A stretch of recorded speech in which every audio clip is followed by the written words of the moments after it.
you ever remembered something from your childhood that didn't make sense? Something that made your stomach twist? A memory that felt wrong somehow? Tonight, I'll share 3 true, disturbing childhood memory horror stories. Stories that were never supposed to be remembered. Turn off the lights. Put on your headphones. Because some childhood memories never let you go.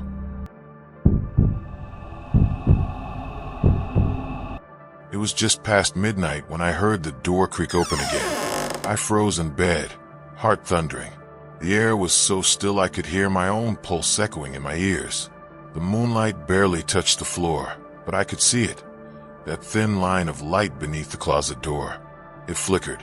Then the whisper came, a fragile, broken voice. "Don't let me out again." The doorknob turned slowly on its own. I saw a pale hand, small, childlike, curl around the edge of the door, nails scraping against the wood. And before I could scream, the hand slipped back inside, and the door shut itself. I grew up in a small, single-story house in rural Ohio. The kind of place where nights are too quiet, where you can hear every creak, every shift of the wood, every gust of wind. My younger sister, Jenny, and I shared a room painted sky blue, with white trim and one window facing the backyard woods. But what stood out most in that room wasn't the color, or the little posters of cartoon ponies on the walls. It was the closet. Old wooden, slightly warped. The kind that never shut properly, no matter how hard you pushed. My dad said the frame was uneven. My mom said it gave the room character. I hated it. When I was around 9, weird things started happening. I'd wake up and find the closet door slightly open, just enough for darkness to spill out like fog. My parents said I must have left it like that, but I knew I hadn't.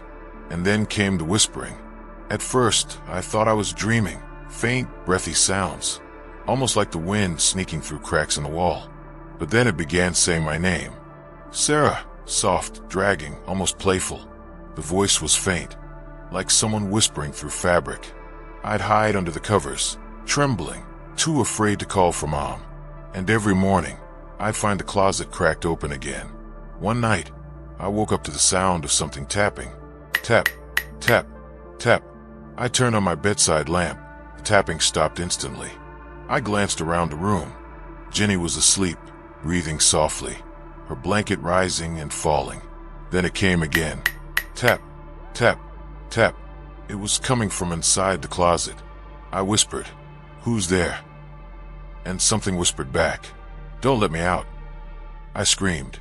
My parents ran in, hearts pounding, demanding to know what happened. When they checked the closet, nothing. Just old boxes, some coats, and a few stuffed toys. They said it was a nightmare. I wanted to believe that. But over the next few weeks, it got worse. Jenny started sleep-talking, muttering about a girl in the dark. Once, I woke to find her sitting up in bed, eyes open but blank, facing the closet. She whispered, "She's cold. She wants a blanket." I remember shaking her, shouting her name until she woke up crying, confused. That's when I knew it wasn't just in my head. One night, I couldn't sleep. My parents were out late, and a storm was rolling in. Thunder rumbled like distant growling. I lay awake, staring at the ceiling. And then I heard it again, the door creaking open. I sat up slowly. The closet door moved inch by inch, pushed by something unseen. The room was freezing cold. My breath came out in mist. I whispered, "Please stop." But it didn't stop. The door swung open, and inside I saw her. A girl, maybe 8 or 9, crouched in the back. Her skin pale gray, soaked hair clinging to her face, her eyes bottomless black holes. She was crying soundlessly, her small hands gripping her knees. And then she looked at me. Her mouth moved, whispering, "Don't leave me again." I froze. I couldn't breathe. My body wouldn't move. Then her expression changed, sadness twisting into anger. She crawled forward, her movements jerky, unnatural, like a puppet yanked on strings. I screamed and ran to the hall, slamming the door shut behind me. The second I did, the whispering stopped. Silence. When my parents came home, I refused to sleep in that room again. They thought I was losing my mind, until Mom heard it too.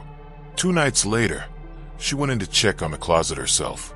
She said she felt something cold brush her arm, then heard the faint cry of a child. That's when the truth came out.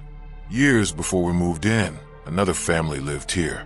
Their youngest daughter, also named Sarah, disappeared one night. The police assumed she ran away, but she was never found. Mom told me quietly that the house used to be smaller. That closet used to be part of a larger storage room. During renovations, they discovered small crawl space sealed behind it, with a child's bones inside. They never told me that part until I was older. The official story was that she suffocated, trapped during a renovation. But the bones weren't the worst part. In the box with her remains was a folded note written in faded crayon. "Don't let me out again. I moved away years ago, but sometimes, when I'm home visiting, I swear I hear tapping in my new closet. 3 soft knocks, then silence. And if I whisper, Sarah, sometimes something whispers back." The glass was breathing. That's the best way I can describe it. I wiped the fog from the old mirror, but the condensation came from inside. And then I saw her, my reflection, except it wasn't me. She was still smiling after I stopped. Her eyes were darker, and then her hand, my hand, reached out from the other side of the glass, pressing so hard the mirror cracked. I stumbled back, and from the other side came a soft whisper. "Don't leave me alone again, Clara." The problem was, my name isn't Clara. I grew up spending every summer at my grandmother's house in upstate Pennsylvania. It was an old farmhouse that smelled of wood smoke and lavender detergent, creaky floors, heavy curtains, and a sense that the air itself was watching you. But the attic was different. It was the one place Grandma told me never to go alone. She said it was dangerous, too much old stuff, too many nails and broken furniture. But of course, curiosity always wins when you're a kid. I was 8 when I found the mirror. It stood at the far end of the attic, half covered with a yellowed bedsheet. I remember tugging the cloth off, dust rising in a cloud, sunlight from the tiny window hitting the glass and reflecting into my eyes. The mirror was tall, about 7 feet, with an ornate wooden frame carved with roses and little faces, cherubs maybe, the kind of antique you see in museums. At first, I thought it was beautiful. I'd spend hours up there, sitting cross-legged on the old rug, talking to my reflection, pretending she was my twin sister. But soon, I realized she wasn't pretending. The first time it happened, I didn't even notice right away.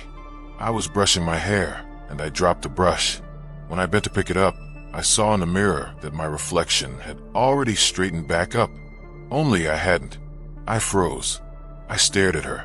She smiled, just a little, before copying me again, perfectly. I ran downstairs, terrified. Grandma scolded me for sneaking into the attic, but when I tried to explain, she went pale. Then she said something that's haunted me since. "Mirrors don't lie, sweetheart, but sometimes they show what's been forgotten." After that, I stayed away for a while, but strange things started happening around the house. One night, I was lying in bed when I heard footsteps above me. Light, slow, deliberate. The attic. Then a thump, and a dragging sound. I ran to Grandma's room and shook her awake, but she said it was just the wind. The thing is, it wasn't windy that night. The next morning, I woke to find something sitting on my dresser. A tiny silver hairpin, old-fashioned, tarnished. I didn't own anything like that. When I asked Grandma, she looked shaken. "That used to be your mother's," she said quietly, "when she was little." Then she added, "Don't take it upstairs." But that night I did. The attic smelled like cedar and dust. The light from my flashlight quivered as I climbed the last step. I walked to the mirror and placed the hairpin on its wooden frame. "Do you like it?" I whispered. For a moment, nothing. Then fog spread across the glass. Slowly. Thick, swirling fog, like breath from the inside. A faint outline appeared. A girl. Same age as me. Same dress I was wearing. Same hair. Except her eyes were empty, black, depthless voids. And she whispered, "I missed you, Clara." I dropped the flashlight. It rolled across the floor, spinning light around the walls. I remember screaming for Grandma, but the attic door slammed shut before she could come up. The mirror trembled. Cracks started crawling across its surface, and from those cracks, pale fingers pressed out. Human fingers, pushing, scraping, trying to tear through the glass. Then everything went black. I woke up in bed, drenched in sweat. Grandma said she found me unconscious at the bottom of the attic stairs. The mirror, she said, was covered with dust again, like it hadn't been touched in years. For weeks, I refused to go near that attic. But Grandma seemed different. She'd sit on the porch at dusk, staring into the woods. Sometimes, I'd catch her whispering to herself. One afternoon, I overheard her talking on the phone. "I thought the ritual ended," she said, her voice shaking. "But if the mirror's calling again, it means she's still trapped." I didn't understand what she meant until years later. When I was 16, Grandma passed away. While cleaning out her house, my mom and I went through the attic. The mirror was still there, draped again in its dusty sheet. But what I found next froze me to my core. Behind the mirror, scratched into the wallboards, were two names written in childish handwriting: Lena and Clara. Under them, born 1922, died 1930. I asked my mom about it. Her face went pale. She said Grandma had twin sisters, Lena and Clara. They both died young, though no one ever told her how. That night, while everyone else was asleep, I pulled the sheet off the mirror one last time. The air turned cold instantly, and there she was, the same girl I'd seen as a child, standing behind the glass, smiling faintly. Only this time, she wasn't mimicking me. She raised her hand, and behind her, another shadow appeared, smaller, fragile, crying. It was Lena and Clara, the twins Grandma lost. One looked angry, the other looked scared, and then in one voice, overlapping, broken, they whispered, "She made us stay. You let us out." The glass trembled, and the faces began to fade, replaced by my own reflection. But as I stepped closer, I noticed something.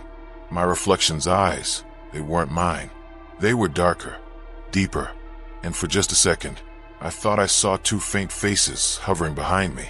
We sold Grandma's house the next month. The mirror was donated to an antique shop in town.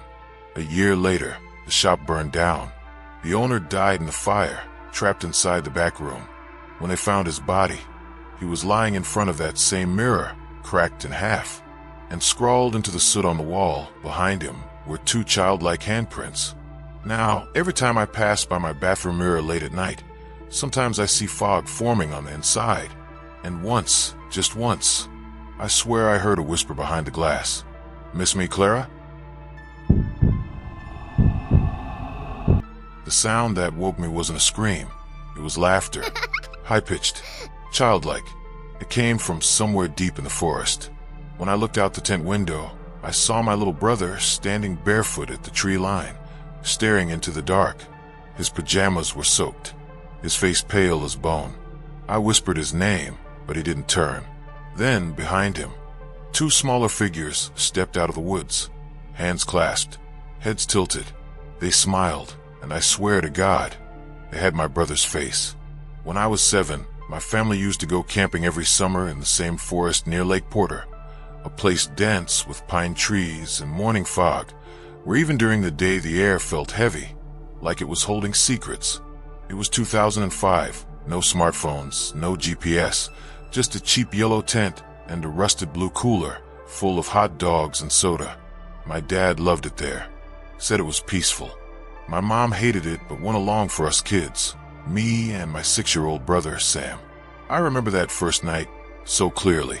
The sound of crickets, the campfire crackling, the glow of the lantern lighting up my dad's face as he told us ghost stories. It was supposed to be fun, but even then, something about that forest made my stomach twist. It started small, whispers in the trees. You know how the wind sometimes sounds like voices if you listen too long? That's what I told myself. But Sam started talking to them. The second night, I found him crouched near the fire pit after midnight, whispering into the darkness. When I asked who he was talking to, he said, "The kids." "What kids?" I asked. He pointed into the woods. "They live here," he said matter-of-factly. They said they used to play with me before. That sentence didn't make sense. Before what? I brushed it off, thinking it was his imagination. But when he went to sleep that night, he kept mumbling a name in his dreams. Marcy. On the third day, my dad took us fishing down by the lake. The water was dark green, perfectly still. While Dad untangled his line, I noticed something on the opposite bank. A small figure standing between the trees. It looked like a little girl in a torn white dress, her face too pale to be real. She was watching us. When I blinked, she was gone. Later that night, I woke to the sound of Sam's voice again. He was outside the tent. I crawled to the zipper and peeked out, and there he was, barefoot, walking slowly toward the woods. "Sam," I hissed, "get back here." He didn't even flinch. His head tilted slightly, like he was listening to something. And then I heard it too.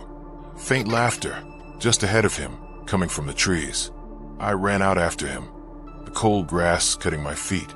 The deeper I went, the quieter everything became. No wind, no crickets. Just that soft giggling echoing between the trees. When I finally caught up, Sam was standing completely still, staring up at something I couldn't see.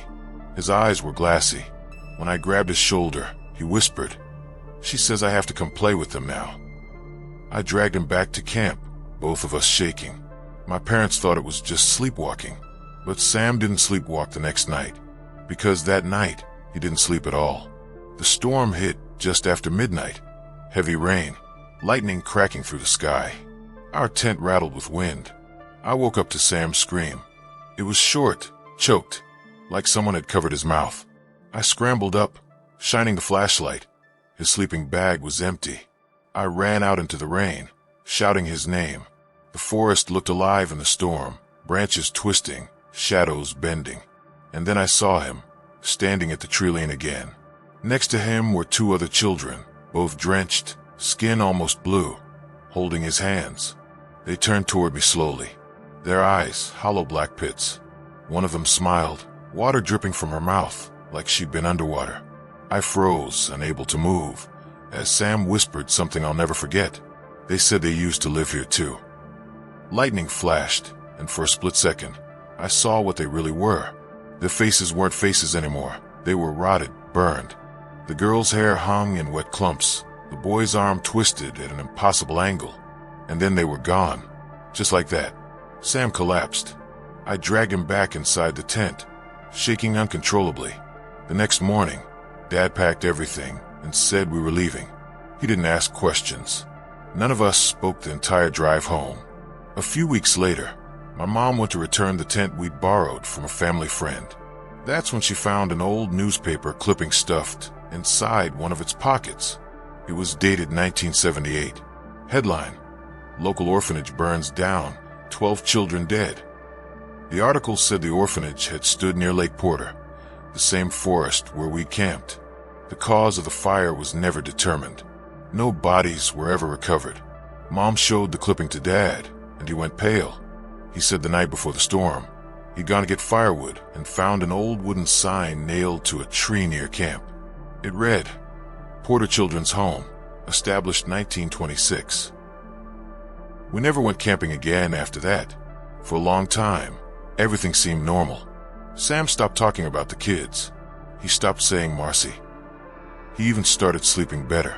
But then, a few months later, I woke up in the middle of the night to the sound of soft laughter outside my bedroom window. When I looked, I saw 3 sets of small footprints in the snow below, 2 side by side and one a little smaller, leading up to my brother's window. I ran into his room, and he was sitting up, staring outside. He turned to me and said, "They found me again." I didn't know what to do. I told my parents, but by the time they looked, the footprints were gone. That was 15 years ago. Sam doesn't talk about it anymore. He moved out, lives 3 states away. But last month, he called me out of the blue. He sounded terrified. He said his daughter, 5 years old, woke up crying the night before. When he asked why, she said, "The burnt children outside my window said Uncle Sam can come play now." Then the call cut out. I haven't heard from him since. Sometimes, late at night, I still hear rain, even when the sky is clear. And sometimes I catch the smell of smoke, faint and distant. I tell myself it's nothing, just memories. But when I look out my own window and see the trillium swaying, I swear I can still see 3 shapes standing there waiting. 2 of them holding hands, and the third, smaller, waving at me. Which story stayed with you the most tonight? The boy in the closet, the basement that knocked back, or the forest that remembers its children? Comment below, and if you're brave enough, subscribe for more true horror stories every week. Just remember, some memories should stay forgotten,